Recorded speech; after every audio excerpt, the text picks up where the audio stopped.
The UFC has officially been sold. This sale will take the UFC to the next level. UFC 300 was supposed to revive the magic. Instead, it revealed the rot.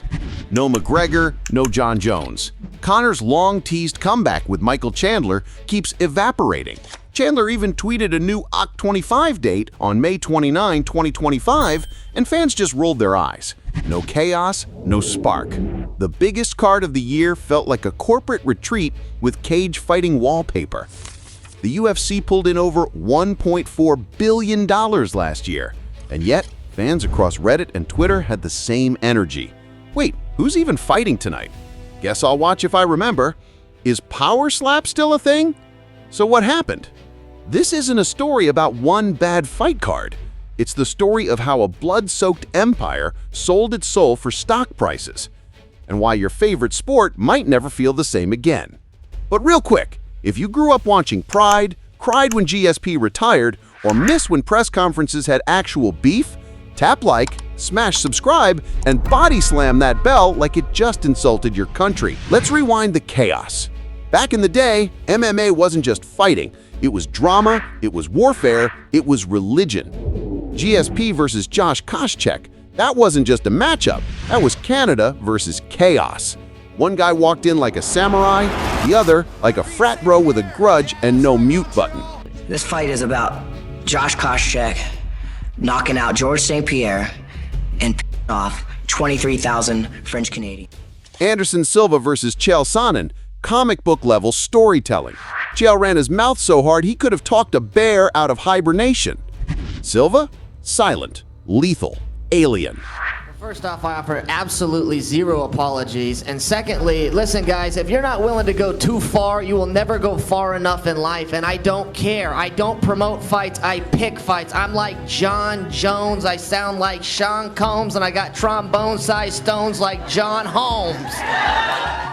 Then came McGregor versus Khabib, the fight. A whiskey-drunk showman versus a quiet Dagestani assassin.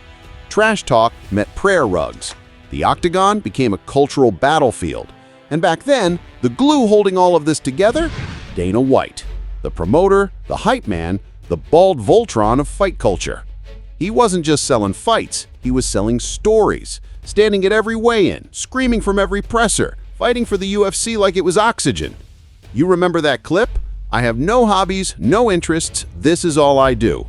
He meant it, and it worked. You want to hear how pathetic this is? I have no hobbies or interests outside of the UFC. This is all I do is work. It's so sick and so twisted. You know, Lorenzo and I live next to each other right now.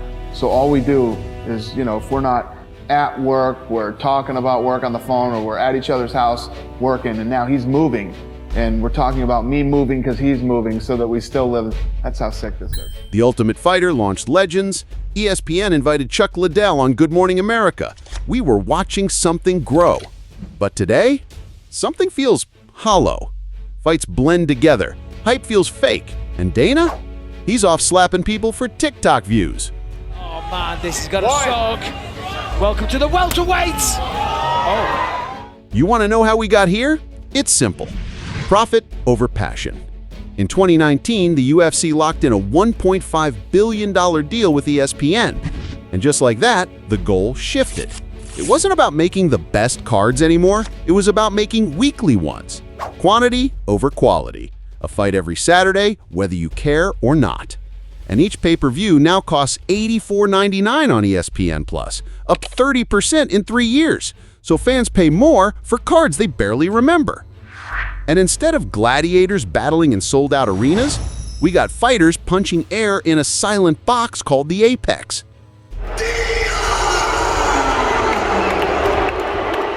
If UFC 100 was WrestleMania, the Apex is a dentist waiting room with a cage in the middle. Even the broadcast feels cheaper. ESPN now pipes in fake crowd noise beds, a trick straight out of pandemic basketball. The sounds are flat, the energy's dead, the vibe forgettable. Even fighters like Aljamain Sterling said it. I'm hard to perform with no crowd, no pop, no pressure. And it's not just the Apex. The promotion machine is broken. We used to get cinematic promos, chaotic pressers, wild face-offs. This guy TKOs people. When I knock people out, they don't move. Who the f- is that guy? Who the f- is that? I mean, do you understand, Errol? You and everybody else waited in the weather. You came to the press conference. Vandalay, it looks like he found a bathroom as a backdrop in the men's shelter he's living at in Rio and got somebody to point his cell phone at his. You're playing touch butt with that dork in the park, the ponytail. I'm the one who ain't got no training partner. I don't think so. You seem to have it all figured out when you're fighting midget. All right, man, I'm done talking to you. You can't be done talking to me. You're right here facing me, dummy. You gotta talk to me. You have no choice. You got nowhere to go. Now, we get embedded episodes where the most exciting thing is a haircut montage. Oh look, he picked up his kid at the airport. Nice! That guy's drinking a smoothie. Wow, another Uber ride to the arena. Thrilling. So we get a press conference without Dana, which makes it less interesting. We get no real promotional pieces on the fighters that are interesting at all. Basically, we get embeddeds, which are low-level vlogs, which basically just shows, oh, Pantoja got a haircut? Oh, Gary's playing with his kid? Oh, yeah, oh, they're getting picked up at the airport? Oh, they're going to show B-roll of them riding down the street in Las Vegas or getting dropped off at the press conference? Oh, my God. I don't even watch the embeddeds anymore. I don't care about the embeddeds at all. And when Dana does show up, it's not for fight nights. It's to whisper sweet nothings about Power Slap on his Instagram. This is the biggest thing I've ever been part of. And some of you were there and heard me in the early days. I said, this will be the biggest sport in the world. This will be bigger than the UFC. Brother, it's two guys slapping each other until someone forgets their address. And yet, Dana's using UFC socials, resources, and even ring girls to push Power Slap like it's the next Olympics. Why? Because it goes viral. Fast, cheap, dumb. The holy trinity of modern content. Slap clips rack up millions of views because, let's be honest, everyone loves seeing a guy fall like a Jenga tower. But here's the problem. That dopamine hit, it comes at the expense of MMA's soul. This will be bigger than the UFC. No chance. As an average person that turns on the TV and I watch Power Slap, I'll tell you what I do. I watch match 1, and it's the same. I watch match 2, it's the same. I watch match 3, it's the same. And I watch 4, it's the same. Somebody gets slapped in the face and they're done. That's it. Tell me what's the same about each match you watch. Somebody raises their right hand, they then make direct contact with somebody's face, and then somebody either falls or they don't. For 2025, Power Slap ditched Rumble, moved to YouTube, and landed VeChain as title sponsor. Proof Dana's doubling down on quick hit views. It's the most successful thing that I have ever been a part of in my career in such a short amount of time. In 16 months, this thing's only 16 months old. We have more followers than like the NHL, PGA, NASCAR, and many, many others. And we're about to take over Major League Baseball too here pretty soon on all social platforms, and billions of views in just 16 months. The EBITDA on this thing is off the charts. The revenue is unbelievable. And we have more sponsors in 16 months than the UFC had in 8 years. Let's talk about Dana White privilege. Shout out Tony Ferguson for naming it. I'm gonna be real. You got this attitude. You got Dana White privilege. Because these days, matchmaking isn't about merit, it's about marketability. Enter Sean O'Malley. Rainbow hair, Twitch streams, KO power, a walking Gen Z highlight reel. From the start, the UFC pushed him like the next McGregor. Soft matchups, big stages, non-stop promos. And when he lost to Chito Vera, no problem. Blame a nerve injury and keep the hype train rolling. When he beat Sterling and defended against Vera, Dana grinned like a proud dad at graduation. But then came Merab Dvalishvili. No trash talk, no gimmicks. Just a 6-year win streak and cardio that could kill a horse. Merab beat Sean, then beat him again. The rematch headlined UFC 315 on June 7, 2025, where Merab sealed it with a third-round guillotine choke. Clean! And yet after 2 back-to-back losses, Sean's still in the UFC spotlight like nothing happened. Meanwhile, legends like Demetrius Mighty Mouse Johnson, who defended the title 11 times, never got half the push. Instead, they traded him for Ben Askren, which gave us that 5-second KO from Masvidal, but let's be real, the trade screamed, "We value charisma over greatness." That's where we are now. You win? Cool. But can you sell? And the next O'Malley clone is already brewing. Social media magnate Bo Nickel just headlined a UFC Creator Clash mini-card in March. There was a time when Dana was everywhere. He was the hike machine, face-offs, interviews, pressers, shoot promos. Dana would tell you why this fight mattered. GSP is going to defend his title against Nick Diaz. Anderson Silva will defend his title this summer. And before the end of this year, we will see a super fight with either GSP and Anderson Silva or Anderson Silva and Jon Jones. But today, we get selfie videos with fake enthusiasm and no substance. What's up, everybody? Live fight week from the sold-out blah blah blah. Sugar Sean versus Merab Dvalishvili. Let's go! What's up, everybody? It's Fight Week live this Saturday night from the sold-out Prudential Center in Newark, New Jersey. The main event, Merab versus Sugar Sean O'Malley for the bantamweight title. Brother, no one's buying it. Even at UFC 310, we got no Dana, no real promo, just an embedded episode of Pantoja getting a haircut. That's not promotion, that's LinkedIn for fighters. And you can feel the fallout. Let's talk about crowd energy. Once upon a time, the UFC mastered hometown warfare. GSP versus Nick Diaz in Montreal, that wasn't just a title defense, that was Canada versus Stockton. Rich Franklin versus Anderson Silva in Cincinnati. Middle America versus Brazilian dominance. The fans, electrified. The stakes were personal. The noise, nuclear. Even smaller cards, like Till versus Wonderboy in Liverpool, felt historic because of crowd energy. But now, neutral site cards, apex silos, no soul. You could have two killers in the cage, and it still feels like a silent chess match. Why? Because when you strip away the emotion, all you're left with is technique. And technique alone won't sell out the sphere. The UFC's worst enemy isn't Bellator, isn't boxing, isn't even Power Slap. Meanwhile, Bellator's no longer a rival at all. The PFL bought it and is running Champion Series cards worldwide, proving fresh competition can thrive when storylines come first. It's success. The UFC grew so powerful, it stopped trying. Back in the grind days, the UFC had to prove itself. And for proof, look no further than UFC 300 on April 12, 2025. Pereira iced Hill, Zhang dominated Yan, blockbuster results, but ticket buyers still called it meh. They needed to sell stories. They needed to make heroes. They needed to build moments we'd never forget, because that was the only way to survive. But now, they're on autopilot. The formula prints money, and as long as the check's clear, the passion is optional. That's why fights like Duplessis versus Khamzat Chimaev, two monsters by the way, end up in Chicago. Not South Africa, not Dubai, not anywhere with fire in the crowd. Just a random US arena where nobody's invested. Why?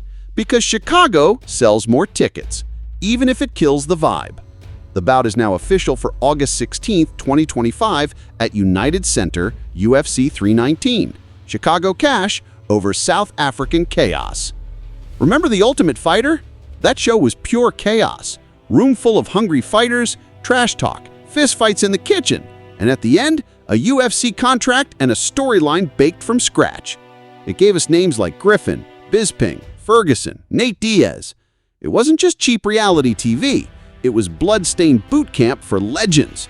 Now, it's background noise. The format's stale, the stakes are low, and unless you're already a hardcore fan, you probably didn't even know the last season aired. You want to fix it? Give the winner $1 million. Make it feel real again. Because when fighters have something to fight for, so do the fans. Here's the cold truth. The UFC doesn't need to care about stories anymore because the money's guaranteed. That $1.5 billion ESPN deal? Locked in. The UFC closed 2024 at roughly $1.45 billion, and Q1 2025 alone hit $360 million, up 15% year-on-year, up from $1.2 billion in 2023. They pulled $64 million in Q4 alone, and UFC 306 at the Sphere, a record-breaking $21 million gate. TKO's latest 10Q also shows a $335 million reserve for an antitrust settlement. Proof the money is huge, but the legal pressure is too. A Vegas judge tossed that $335 million deal last July, and the Love v. Zuffa class action finally settled this February for $375 million, with a second case still alive. TKO is also flirting with WWE crossover cards. Logan Paul teased an Octagon cameo on his podcast, blurring sports and spectacle even further. Disney even floated a one-night UFC-WWE mashup for July 26, pure stock price theater. So why fix what's not broken? Because it is broken, just not financially. It's broken spiritually. It's broken culturally. It's broken emotionally. You can feel it, the fans can feel it, even the fighters can feel it. But until the profits dip, the machine keeps rolling. Dana swears Power Slap is the future. More sponsors in 16 months than the UFC had in 8 years. More views than the NHL. This will be bigger than the UFC. My man, come on. It's not a sport. It's a meme. Every match is the same. Raise your hand, smack someone's soul out of their body, repeat. It's viral because it's stupid simple. No strategy, no technique, no skill curve. Just concussions for clout. Power Slap is the TikTokification of combat sports. Quick, brutal, brain dead. And Dana, he's all in. Pressers, giveaways, social media cross-promotion, even OnlyFans influencers giving away supercars to promote it. And yes, Nevada just greenlit headgear tests, so even regulators see the CTE headlines coming, because that's where the money's flowing now. If the UFC keeps this path, fighter pay stays garbage, the apex becomes permanent, storylines die, and the real fans, they fade away. But there's still a chance. You want to bring back the magic? 1. Fighter Union. The PFA, Professional Fighters Association, is gaining steam. Fighters need leverage to demand better promotion, pay, and placement. 2. Fix the tough. Reboot it with real stakes. Make it a spectacle again. Think PFL format. $1 million winner. No weak storylines. Ditch the apex. Fans are begging. Fighters are begging. It's time.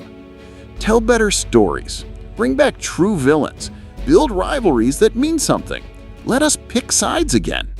5. Lean into true global stops. Riyadh Fight Night pulled a record site fee this May and lit up social media. If Saudi crowds can roar, why are we still whisper fighting in Vegas? And finally, share the pie.